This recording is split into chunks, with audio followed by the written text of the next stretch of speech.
जो गांधी का इंडिया था वो अब एक हिंदुत्व का इंडिया बन चुका है। उनको पता ही नहीं है, ना भारतीय हुकूमत को पता है कि इस फॉल्स फ्लैग ऑपरेशन को कैसे डील किया जाए। भारत का ही नुकसान है। विक्टिम्स दिखाए कि वो रो रहे हैं, वो मर गए, लेटे हुए हैं, तो वो जिंदा होते जा रहे हैं। कैसे हो गए भाई जिंदा? सियासी मैदान की हर बड़ी खबर से आगाह रहने के लिए हमारे चैनल आजाद सियासत को सब्सक्राइब करें और बेल आइकन को प्रेस करें। जी अस्सलाम वालेकुम। और आपको पता है कि पहलगाम के बाद जो है वो भारतीय सरकार जो है वो बिल्कुल ही एक पागलपन का शिकार हो चुकी है। और उनकी तरफ से जो है वो आबी जारियत से लेके तमाम हर वो स्टेटमेंट दी जा रही है जो डिप्लोमेटिक नॉर्म्स और जो है एक बेसिक जो प्रिंसिपल्स के खिलाफ होती है। क्योंकि आपको मैं पहले दिन से बताते हुए आता हूँ कि जो बुच्चर ऑफ गुजरात हैं, जो प्राइम मिनिस्टर ऑफ इंडिया है, मोदी, अमित शाह एंड अजित डोवल, ये सर्टिफाइड टेररिस्ट हैं। ये सर्टिफाइड टेररिस्ट सिर्फ ना फिर रियासत हिंदुस्तान की तरफ से, बल्कि इनको कई अदवार में जो है अमेरिका, कनाडा एंड दीगर इंटरनेशनल फोरम्स ने इनको जो है वो दहशतगर्द करार दिया है, शिद्दत पसंद करार दिया है। एंड अनफॉर्चुनेटली जो एक इनक्रेडिबल इंडिया था, जो गांधी का इंडिया था, जो अहिंसा का इंडिया था, वो अब एक हिंदुत्व का इंडिया बन चुका है। हिंदुत्व का भारतीय देश बना चुका है, हिंदू देश बन चुका है।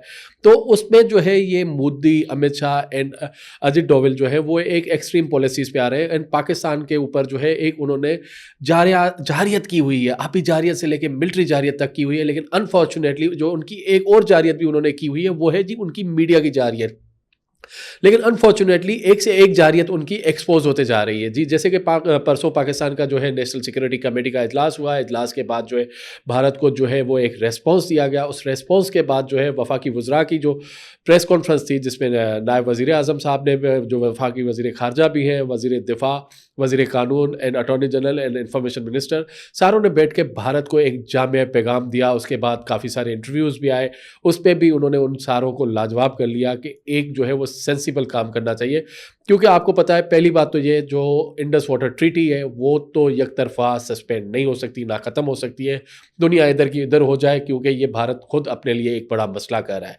दूसरा जो इंडिया के लिए मसला हो रहा है वो है जी शिमला एग्रीमेंट एंड दीगर कराची एग्रीमेंट से लेके बहुत सारे एग्रीमेंट्स हैं भारत के जो हमारे साथ हैं, ट्रेड के हैं, एयर रूट्स के हैं। तो भारत का ही नुकसान है। तो आज कल जब मैं देख रहा था तो उनके एक साबिक जज है सुप्रीम कोर्ट के, इंडियन सुप्रीम कोर्ट के साबिक जज है मर्कंडे काटजू। उन्होंने कहा है जी इस वक्त जो हुकूमत है, मोदी हुकूमत है, वो एक पागलपन का शिकार हो चुकी है, वो एक रुसवा हो चुकी है और वो एक ना ऐसी स्टेज पे आ चुकी है जो उनको समझ नहीं आ रहा कि वो अपना नुकसान कर रहे हैं या पाकिस्तान का नुकसान कर रहे हैं। उनका कहना यह था कि इस वक्त जो भी हुकूमत, मोदी हुकूमत इक़दाम ले रही है उसमें सिर्फ और सिर्फ नुकसान जो है वो हिंदुस्तान का है, इंडिया का है, इंडियन अवाम का है। क्योंकि इंडिया की जो इकोनॉमी है वो इकोनॉमी एक स्टेबल इकोनॉमी नहीं है। डिस्पाइट वो 4वें 5वें नंबर की बड़ी इकोनॉमी है, बहुत बड़े रिजर्व्स है उनके ऊपर, लेकिन वो एक स्टेबल इकोनॉमी नहीं है। वो एक बबल है, वो किसी भी वक्त फट सकता है। तो इस पे उन्होंने बड़ा उनको क्रिटिसाइज़ किया। तो वहीं पे ही आपको याद होगा कि जब पुलवामा का अटैक हुआ था तो तब भी एक एक्स गवर्नर थे। तो 2019 में जब अटैक हुआ था पुलवामा का, जिसके बाद उनका एक साबिक गवर्नर था कश्मीर का, सत्यपाल मलिक, अब उनकी भी एक स्टेटमेंट कल आई और उन्होंने कहा जी ये जितना भी जो है पहलगाम का ड्रामा है, एक तो ये फॉल्स फ्लैग है, दूसरा उन्होंने कहा जी ये मोदी हुकूमत ऐसे काम क्यों करती है जिसको जस्टिफाई नहीं किया जा सकता। क्योंकि कल आपने एक FIR भी सरफेस देते हुए देखी कि पूरी एक बनी बनाई FIR जो है, एक मन घड़त कहानी उस FIR में दर्ज की गई, डेट्स की गई, समझ ही नहीं आ रही कि इंसिडेंट कब हुआ है, कैसे हुआ है, उनको पता ही नहीं है। ना भारतीय इंटेलिजेंस एजेंसी रॉ को पता है, ना भारतीय सिक्योरिटी फोर्सेस को पता है, ना भारतीय हुकूमत को पता है कि इस फॉल्स फ्लैग ऑपरेशन को कैसे डील किया जाए। और इस फॉल्स फ्लैग ऑपरेशंस की वजह से जो उनके लिए बड़ा प्रॉब्लम हुआ है, वो प्रॉब्लम ये हो रहा है कि उनको रुसवाई हो रही है, पूरी इंटरनेशनल मीडिया पे दुनिया में रुसवाई हो रही है। तो सत्यपाल मलिक ने भी ये कह दिया जी ये अगेन एक फॉल्स फ्लैग ऑपरेशन की तरह लग रहा है, सिक्योरिटी फेलियर लग रहा है, इंटेलिजेंस फेलियर लग रहा है, और वहाँ पे सिक्योरिटी क्यों नहीं थी, तो सवाल उठते जा रहे हैं। फिर आपने खबरें देखी हैं कि जो इंडियन मीडिया ने और जो भारतीय हुकूमत ने विक्टिम्स दिखाए कि वो रो रहे हैं, वो मर गए, लेटे हुए हैं, तो वो जिंदा होते जा रहे हैं। कैसे हो गए भाई जिंदा? पहले तो वो मर गए, आपकी लिस्टों में तो आपने कह दिया ये 26 लोग मर गए, तो उसमें से अभी से 5-6 लोग जी वो अपने वीडियो पैगाम दे रहे हैं जी वो हम जिंदा हैं, हम अपने घरों में महफूज हैं, हम ठीक है, हम तो जो पहलगाम घूमने गए थे वो तो अमरनाथ यात्रा पे फलां साल में गए थे, फलां दौर में गए थे। तो इंडियन गवर्नमेंट इस वक्त बौखलाहट का शिकार है, वो बहाने ढूंढ रही है, वो फेस सेविंग चाह रही है एंड सिर्फ और सिर्फ पाकिस्तान के ऊपर एक जो है वो जाली प्रेशर रख रही है, ताकि क्योंकि उनकी जितनी इकोनॉमी चलती है, जितनी उनकी सियासत चलती है, वो एंटी पाकिस्तान नैरेटिव पे चलती है। और इंडिया इस वक्त आपको पता होगा कि इंडिया के खित्ते में किसी के साथ भी ताल्लुकात बेहतर नहीं है। चाइना क्या उठा के देख ले, चाइना के साथ उनका कोई ताल्लुकात बेहतर नहीं है। आप उनके म्यांमार के साथ ताल्लुकात उठा लें, उनके साथ ताल्लुकात बेहतर नहीं है। नेपाल के साथ उनके सबसे ज़्यादा फ्रेंडली रिलेशंस थे, लेकिन आजकल नेपाल के साथ भी रिलेशंस ठीक नहीं है। बांग्लादेश में जब रिजीम चेंज हुई और जब बांग्लादेशियों ने फील किया कि वो इंडिया की कॉलोनी बन चुके हैं, हसीना वाजिद ने पूरा बांग्लादेश को इंडिया की गोद में डाल दिया है। अब बांग्लादेश एक इंडिपेंडेंट बांग्लादेश के तौर पर उनको ट्रीट करता है, तो वहाँ से उनको प्रॉब्लम है। एक मालदीव छोटा सा मुल्क है, उन्होंने जो है वो इंडिया के ऊपर जो है कह दिया कि जी इंडिया जो है हमारे ऊपर कब्जा करना चाहता है, हमें as a satellite state use करना चाहता है। तो मालदीव जैसे पुरअमन एक छोटे से जजीरे ममालिक मुल्क ने उनको भी जो है शटअप कॉल दे दी। तो इंडिया जो है इस वक्त जो है खित्ते में किसी के साथ फ्रेंडली ताल्लुकात में नहीं है। अगर इंडिया की सिर्फ और सिर्फ बदमाशी चल रही है, चीज़ें चल रही हैं, तो वो इजराइल के ऊपर चल रही हैं, उसके वेस्टर्न पार्टनर्स के ऊपर चल रही हैं, जो इंडिया के कर्जे उठाए हुए हैं। एक्चुअली जो उनके फॉरेन रिजर्व्स हैं, जो $600 बिलियन से ज़्यादा के फॉरेन रिजर्व्स हैं, वो एक्चुअली कर्जों की सूरत में है, वो फॉरेन डायरेक्ट इन्वेस्टमेंट की सूरत में है। जो एक फेक इकोनॉमी का जो बबल कहते हैं ना, एक आर्टिफिशियल इकोनॉमी है, वो इंडिया उस पर खड़ी है, जिसका वो मैंने आपको हवाला भी दिया कि वहीं के कई इकोनॉमिस्ट और उनके साबिक जज ये कह चुके हैं। यहीं से मैं आपको बताता हुआ चलूं कि इंडियन मीडिया कितना बौखलाहट का शिकार हो चुका है और जो उसको कह रहा है फॉल्स और मिस इन्फॉर्मेशन की न्यूज़। अब इंडिया टुडे को बड़ा एक सीरियस प्लेटफॉर्म माना जाता है इंडिया में, क्योंकि उनके बाकी जितने चैनल्स हैं ना, आप गोस्वामी, दीगर, ये सारे जोकर्स हैं, वो खुद को बॉलीवुड का स्टार समझते हैं। वो जो है मौकरी भी है, वो जंग, ये आपने देखा होगा 22 अप्रैल से उनकी मीडिया को अगर देखें तो आपको सिर्फ एक जो है वो हंसी मजाक लग रही होगी, एक बॉलीवुड का ड्रामा लग रहा होगा कि शाहरुख खान की जवान फिल्म आ गई, सलमान खान का ये आ गया। तो अर्नब गोस्वामी भी वैसी ही एक्टिंग कर रहे हैं और वो कहते हैं जी अभी ... जंग हो गई, ये हो गई।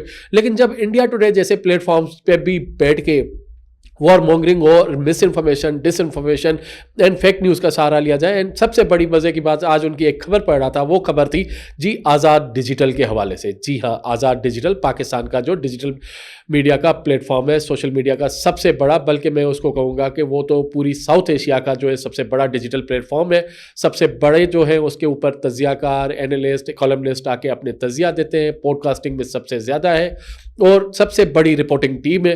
तो उसके ऊपर जो है आज़ाद डिजिटल के ऊपर जो है इंडिया टुडे ने एक पूरा आर्टिकल छाप दिया।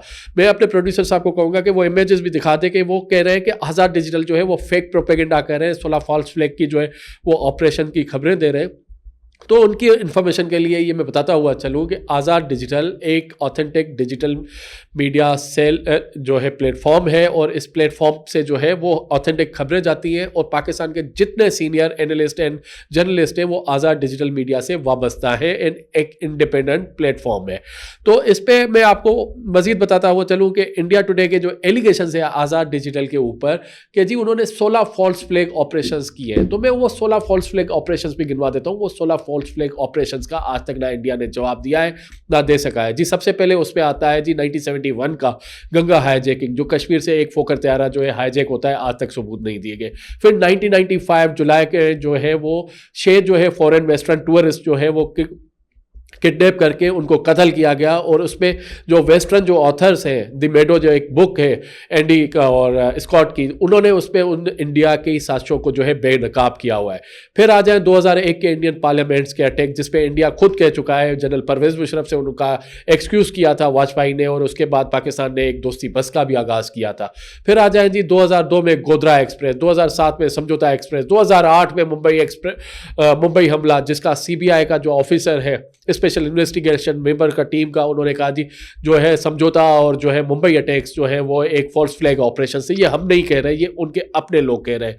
फिर आ जाए जी उड़ी और अपना पुलवामा के अटैक्स कहते हैं जी। फिर आप ये लेके आए, ये 16 के 16 फिंगर टिप्स पे पाकिस्तानियों के पास है, एक भी सबूत इंडिया ने नहीं दिए। जब जब इंडिया को ज्वाइंट इन्वेस्टिगेशन ऑफर किए, इंडिया भाग गया, ज्वाइंट इन्वेस्टिगेशन पे नहीं आई है।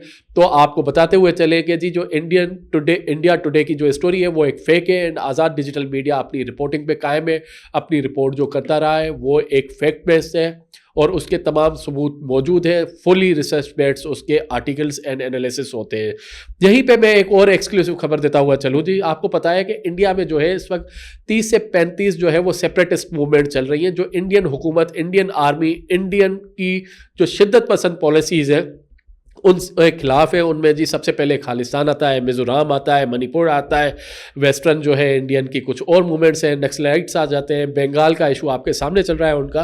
तो लेकिन यहाँ पे जो सबसे बड़ा एक बड़ा ऐलान किया है, जो इंडियन फौज के लिए बड़ा झटका लगा है जी, वो हाँ जी, इंडियन आर्मी में जो सिख सिपाही हैं, जो सिख फौजी हैं, उन्होंने सीधा सीधा जो है अपने भारतीय जनरल्स को मना कर दिया है कि हम पाकिस्तान के खिलाफ होने वाली जंग में ऐसा नहीं बनेंगे और पाकिस्तान के खिलाफ जो हम जंग नहीं करेंगे।